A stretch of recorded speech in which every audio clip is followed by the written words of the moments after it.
The price of innocence. I still remember the smell of our small broken house, the scent of kerosene lamps mixed with the faint aroma of boiled rice. It was not much, but it was home. My little sister Rita used to run barefoot through the mud floor, her tiny laughter echoing through walls that barely stood. I was 17 then, already old enough to understand the weight of hunger, the price of dreams, and the silence of poverty. Our mother, Salma, was a woman carved from bitterness. She wore her struggles like medals, reminding us every day of the sacrifices she had made. "I kept you alive when no one else would," she would snap, her eyes sharp as broken glass. For years I believed her. I thought her cruelty was nothing but the hardened shell of a woman who had lost everything. Rita, however, was untouched by that darkness. She was only 6, a beam of light too pure for our world. Every night she would tug at my dress and whisper, "Appy, when we grow up, will you buy me a red ribbon for my hair?" And I, with all the false confidence of an elder sister, would smile and promise, "Not just a ribbon, Rita. I'll buy you the whole world." But dreams need money and promises need strength. Both were things I did not have.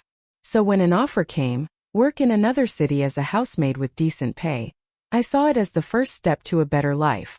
2 years of hard work, I told myself, and I would return with enough to feed us, clothe us, and maybe even send Rita to school.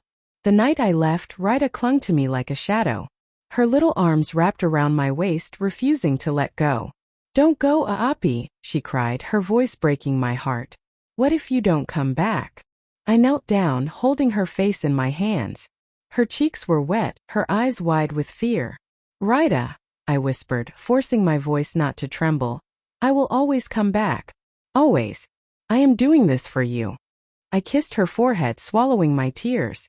Mother stood at the doorway, arms crossed, her face stone cold. She didn't cry. She didn't even say goodbye. She just looked at me and said, "Don't fail. If you leave, don't return empty-handed." That night, I boarded the bus to the city with a small bag and a heart heavy with both fear and hope. The sound of Rita's sobs followed me into the darkness, and though I couldn't see her anymore, I felt her tiny hands reaching for me. I told myself 2 years would pass quickly. 2 years of pain for a lifetime of comfort. 2 years away from my sister, and then I would return as her savior. But I didn't know then that while I was gone, my mother would commit the greatest betrayal of all. 2 years. That's how long I was gone. 2 years of scrubbing floors, washing clothes until my hands bled, and serving families who looked at me as though I were invisible. I counted every coin, every breath, every sunrise like a soldier marking days of war. In every quiet moment, I imagined Rita's smile. I imagined walking into our broken home with new clothes, food, and a small red ribbon in my pocket, the promise I had sworn to her. The day I finally returned, I carried a small trunk with everything I had saved. My heart raced as I stepped off the bus and walked through the narrow lanes of my village. Each step brought me closer to her. I could almost hear her laughter again. But when I reached the house, something was wrong. The door was half broken, the yard empty, no sound of running feet, no giggles, no Rita. "Rita," I called, my voice echoing through the silence. "Appy is home." The walls gave me no answer. Then I saw her, our mother, sitting inside with tired eyes and a strange stillness about her. She looked thinner, colder, as though the years had drained what little softness she ever had. "Where is Rita?" I asked, dropping my bag on the floor. "Why isn't she here?" Mother did not meet my eyes. She looked away, fiddling with the edge of her shawl. "Rita!" I screamed again, my chest tightening with dread. Finally, Mother spoke. Her voice was flat, almost casual. "She's gone." I froze. "Gone? What do you mean gone? Where is she?" Mother's lips twisted into something that was not quite a smile. "I sold her." The world collapsed around me. My knees gave way, and I clutched the floor to keep from falling. You did what?" I whispered, my voice barely human. "She was just another mouth to feed," Mother said coldly. "A burden. A rich family wanted a girl for their household. They paid well. Enough to keep me alive. Enough to fix this house. Do you think your love would have filled her stomach? Do you think your promises meant anything?" Her words cut through me like knives. My chest burned, my breath ragged. I shook my head, refusing to believe her. No, no, you didn't. Tell me you didn't, Mother. Tell me where she is. But she didn't answer. Instead, she picked up the pouch of money I had placed on the table and weighed it in her hand, as though mocking me. You're too late. She's gone. Learn to live without her. Tears streamed down my face. I screamed until my throat tore, demanding answers, demanding the truth. But all I received was silence and that cruel, empty stare. That night I sat in the corner of the broken house, clutching Rida's old cloth doll, the only piece of her left behind. I pressed it to my chest and swore a vow. If it took me years, if it took my blood, if it took my life itself, I would find her. I would tear apart the walls of every house in every city until I held her again. And as for my mother, I promised myself one thing. She would pay. This betrayal was not something I could forgive. This betrayal would become my fire. Days turned into weeks and weeks into months, but the fire inside me never dimmed. Every time I woke up, I felt the emptiness where Rida's laughter should have been. Every night I heard her voice in my dreams, calling my name, begging me to find her. That pain hardened into something sharp, something deadly. Revenge was no longer just a thought. It became the blood in my veins. I left that house. I left my mother behind without a word. She no longer existed to me. She had buried her role as a mother the day she sold her own child. From that moment she became my enemy.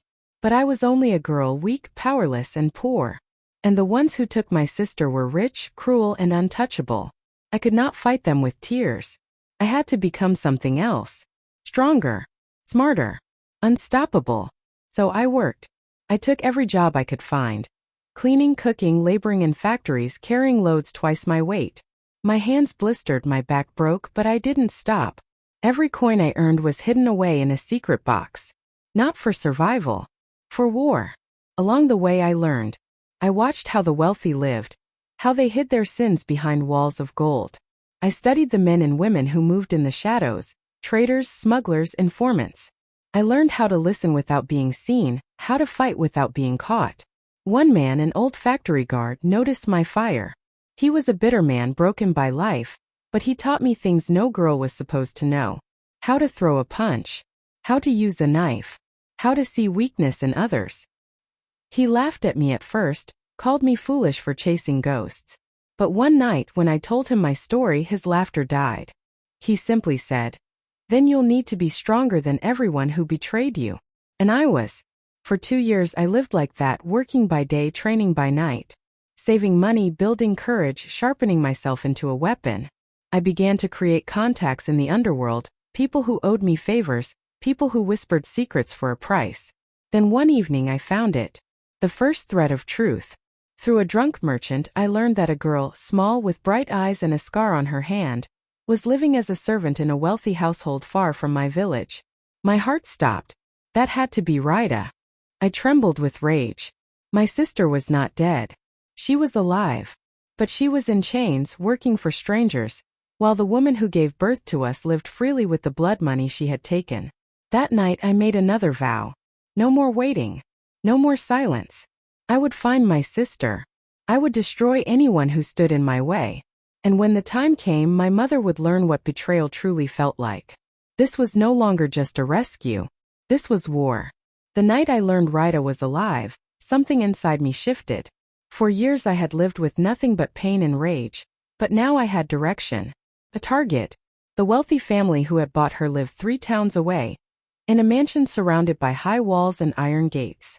Rumor said the man was cruel, his wife heartless, and their servants nothing more than slaves. I felt sick imagining Rita in that place, her tiny hands scrubbing floors, her laughter stolen. I traveled there under a false name, carrying only a small bag in the rage of 2 lifetimes. Disguised as a maid seeking work, I slipped into the city's underbelly. I learned the names of the family, the routines of their guards, the layout of their estate. Every piece of information was a weapon, and I collected them like blades. By day I worked in the market serving tea and pretending to be ordinary. By night I followed shadows, bribed drunk servants, and listened to whispers. Slowly the truth formed before my eyes. And then I saw her. Through the gates, carrying a bucket twice her size, was a girl no older than 8. Her hair was messy, her dress torn, but her eyes. Oh, her eyes. I would know them anywhere. It was Rita, my little sister. I pressed a hand against my mouth to stop the scream that rose in my throat. My body trembled, tears blurring my vision. She was alive. Alive but broken. I wanted to run to her, to call her name, to tear down the gates and snatch her into my arms. But I couldn't. Not yet. If I rushed, I would lose her forever. So I waited. I planned. Weeks turned into months. I built alliances with people who hated the rich family as much as I did. Abused workers, cheated merchants, men with debts to settle piece by piece.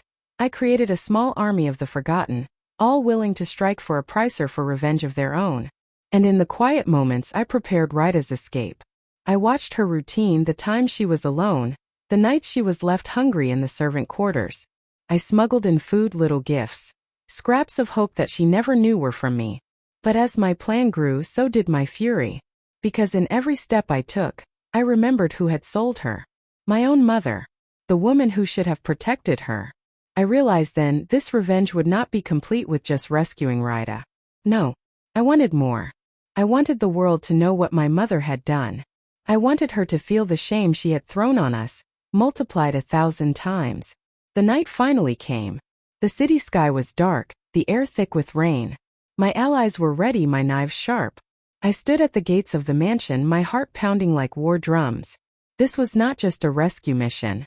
This was judgment. And every person who had touched my sister's life with cruelty would pay the price of innocence. The storm howled that night, as if the heavens themselves wanted justice. Lightning lit the skies when I and my allies moved toward the mansion. The guards didn't expect an attack from servants and beggars. They fell quickly, dragged into the mud before they could scream. We moved like shadows, fueled by fury and desperation. Inside, the house reeked of greed. Golden chandeliers, carpets woven from blood money. Food piled high while children outside starved. My fists clenched so tight my nails dug into my palms. And then I saw her. Rita. Locked inside a storage room, curled on the cold floor, too weak to cry. My heart shattered and burned at the same time. I rushed to her, whispering her name through tears. She blinked, confused. Then recognition lit her face. "Appy," she whispered, her tiny arms reaching for me. I held her tight, swearing I'd never let go again. But it wasn't over. Not yet. The masters of the house came running, faces twisted in rage. "Thieves! Dogs!" they screamed, ordering the servants to fight us. But the servants turned. Years of cruelty had broken them, but tonight, revenge gave them courage. They stood beside me. The mansion erupted into chaos. The master fell first, dragged down by the very people he whipped. His wife begged, but no one listened. They burned in the fire of their own sins as flames spread through the halls. With Rita clinging to me, I led everyone out. The mansion crumbled behind us, swallowed by fire and storm. But one piece of revenge remained. I took Rita back to our village. And in the middle of the marketplace I found my mother. The woman who had sold her own daughter for coins. I stood before her with Rita by my side, the crowd gathering. I told them everything, the hunger, the cruelty, the betrayal. Every word was poison, dripping from my mouth onto her soul.